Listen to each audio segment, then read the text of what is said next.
And welcome back, MMO students of 3dbuzz.com. We're going to continue with Lee's R&D little session that he had with generating our patch geometry for procedurally generated terrain. So in the last video, he, well, got a mesh created. Outstanding. So now in this video, we're going to get rid of this pink color and move into some texture, which means to get a texture properly laid out on our geometry, we need to have UVs, and we don't have any UVs at the moment. Yeah, we're going to need some textures and some materials, all kinds of real cool stuff. So let's go ahead and hit stop on that. And I'm going to go ahead and I'm going to close up some of these folders real quick because I don't really need them, but I need some new ones. Okay. So we're going to need another folder. This one, it's going to hold textures. So I need a texture. Well, luckily, I've got one. So I'm going to drag it in from off screen, drop it in. Give it a sec to import. This is nothing fancy. I just went to Google, grabbed a UV pattern texture, just something that I can throw on to make sure that our UVs are mapping the way we expect them to. Right. Now, we also need a material. So create another folder, the folder materials. I'll move it here in a sec. And I'm going to call this one materials. I'm going to drag it out from here, and I want to be able to load this material procedurally. So I'm going to need another folder inside of here called resources. This will allow me to use the resource.load functionality that's built in. I hate to ask this, only because this is just something I've not committed to memory. Is this something that people can do with Unity Standard? Yes. Okay. Yep, not a problem. All right, now I need a material. So I'm going to collect my material. I'm going to hit F2, rename it M_UV test. So now we've got a material, but you know, I want it to look cooler than that. So we'll drag our texture. So fail. Yeah. My mouse slipped off too soon. Right. Okay. So now we have a material, and we can try something real quick. I can go ahead and hit play and switch over to our scene, and I can take this and drag it right on. But that doesn't look anything like this. Mm-hmm. That doesn't look too good at all. I mean, it obviously accepted the material, but as far as... right, if I click on the mesh, now we have a material, and it's got a diffuse shader, but nothing. It's better than pink, but it's definitely not what we'd like. The reason why is our mesh that we created, we had to do it procedurally. But we have no UVs to it. So we have to procedurally create those as well. All right. So we're going to go ahead and hit stop, jump back over into code, and let's create some UVs. Now the best place to do this is going to be when we're creating our terrain patch. Now you've already created a list to back up at the top to Yes. hold the vector 2s. Okay, there we go. Right here. So we've already got a list to hold our UVs. We just have nothing in it. So let's go ahead and start adding some UVs. Now, I can create another var called var_u, and in here, let's go ahead and keep it fairly simple. X times spacing. Then we're going to divide it by our size -1 times spacing. And I'm going to use this for both the U and the V.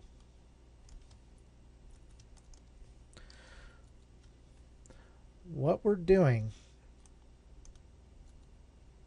is we know that we have a size. We're subtracting 1. Real quick before we get too far from it, don't we want to, on V, change that X to a Z? Yes. Okay. Okay, sorry to interrupt. Continue. Okay. What we're doing is, with this part of the equation, we're trying to figure out how much space total is being taken up as I gesture with my hands, but Jason understands what I'm talking about.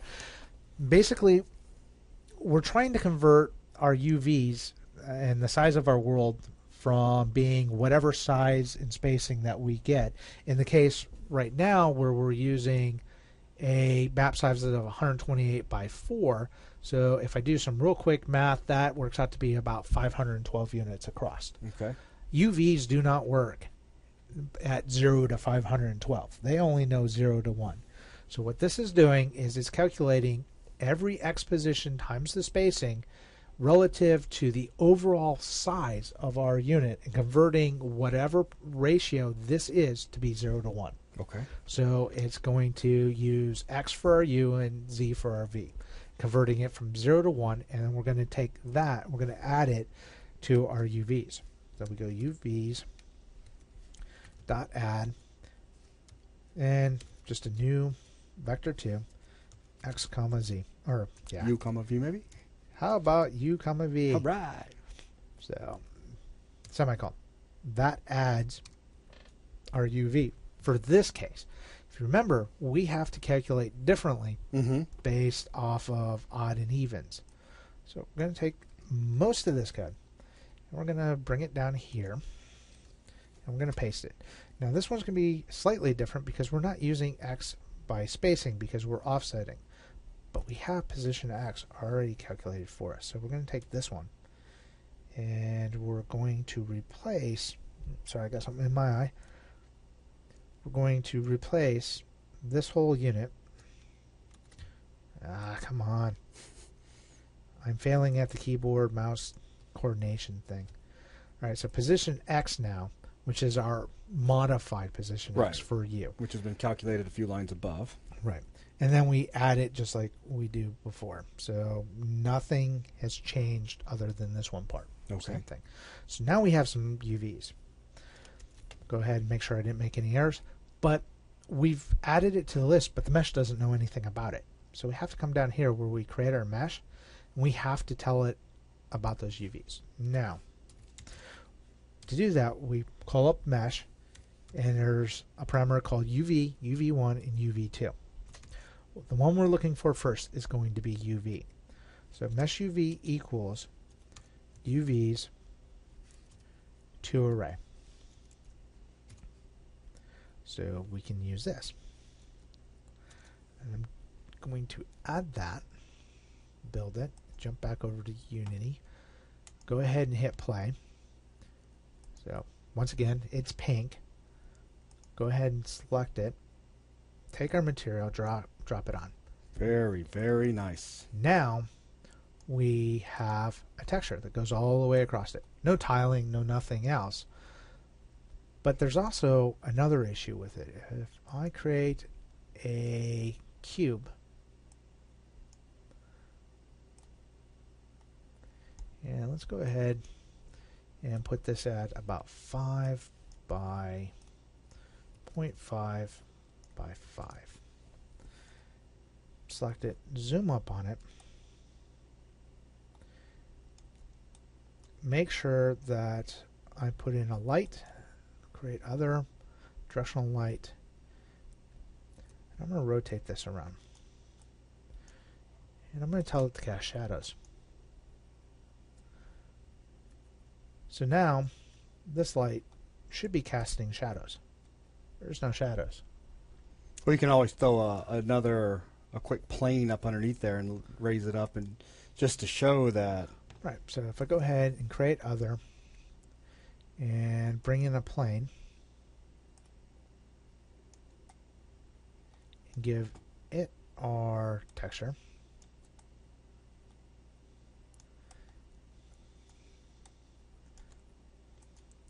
like casting shadows, let me check what my settings are, make sure everything's right. Editor, player physics, quality. Let's go ahead and bump this up. And editor. Of course, I'm doing this all while I'm running, so I'm going to have to go through and change it all again too.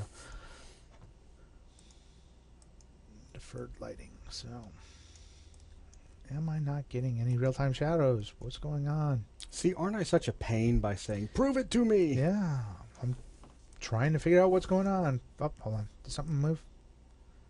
No. That was...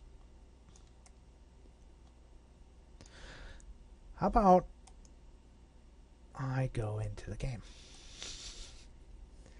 So, mouse. Where's my mouse? Oh, yeah. Bitten by your own stuff. Yes. Main camera. So, I'm going to have to bring my camera over.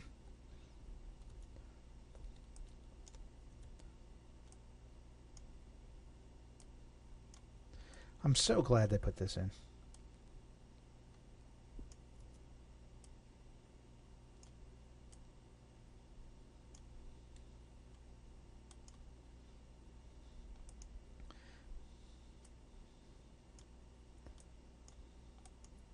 Shadows.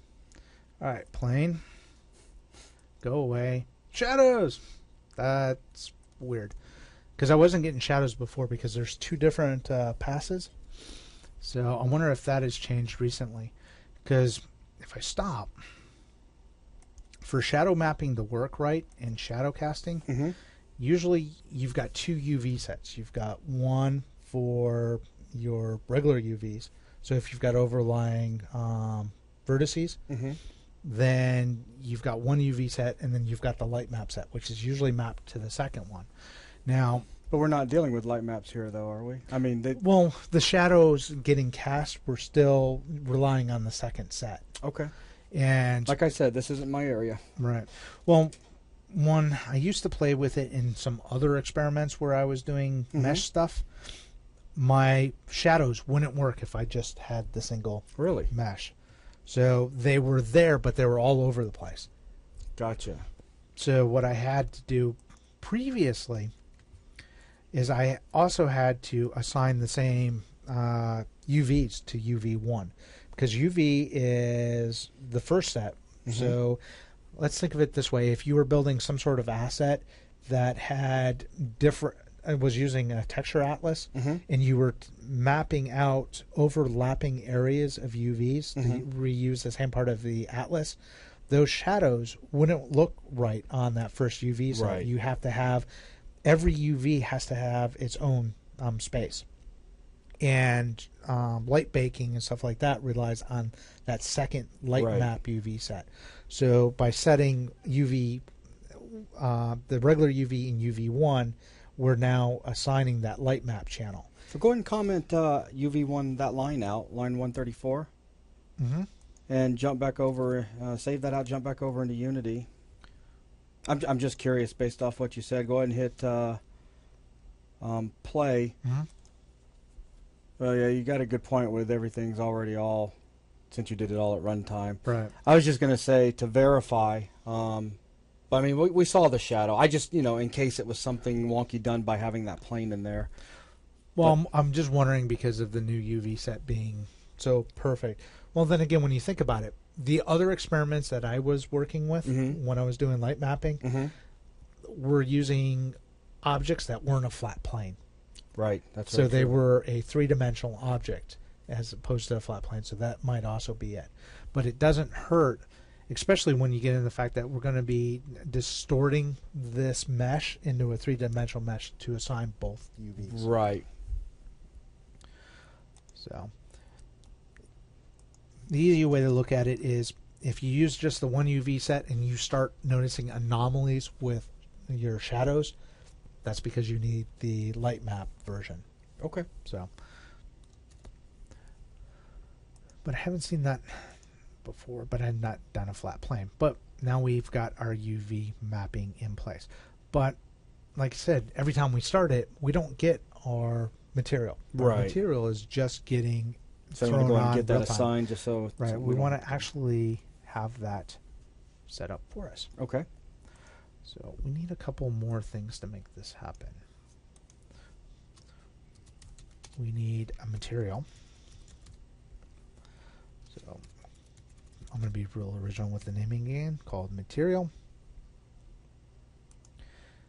I'm going to go into the creation here. Before we create the grid and the mesh, I need to assign the material. Material is going to equal resources.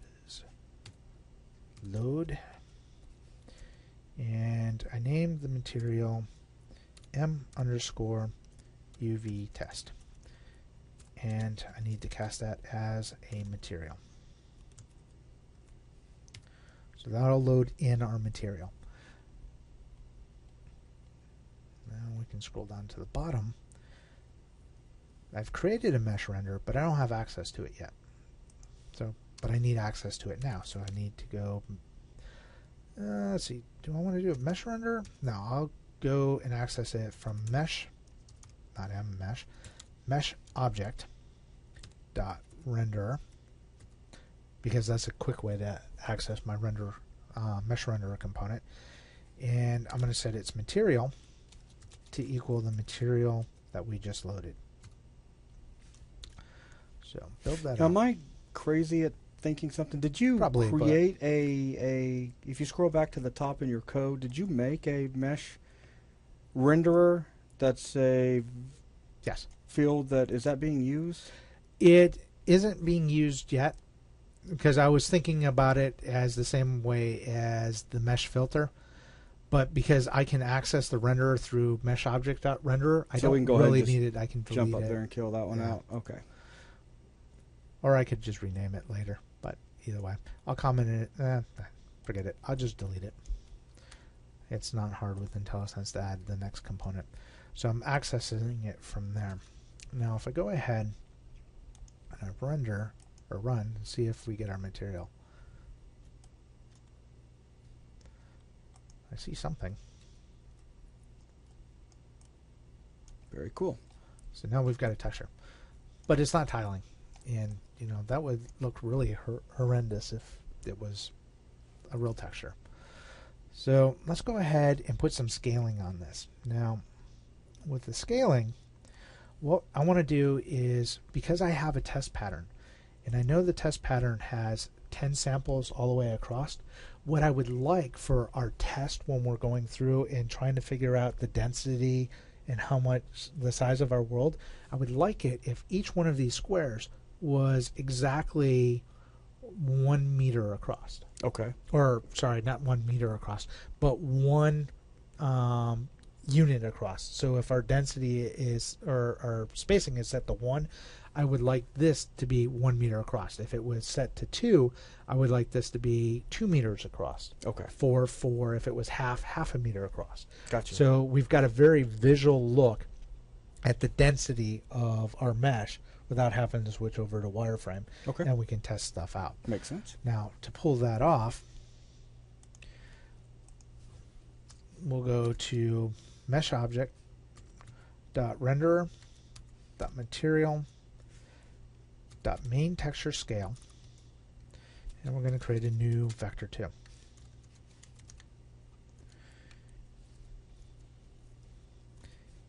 And a little bit more math. Because it's 10 units across, I want each unit to be 1/10 of that.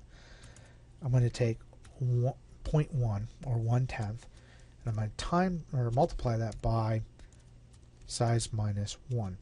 Now, if you remember, we went through and added the code to automatically add 1 to our size so we can get that extra vertex. We don't need.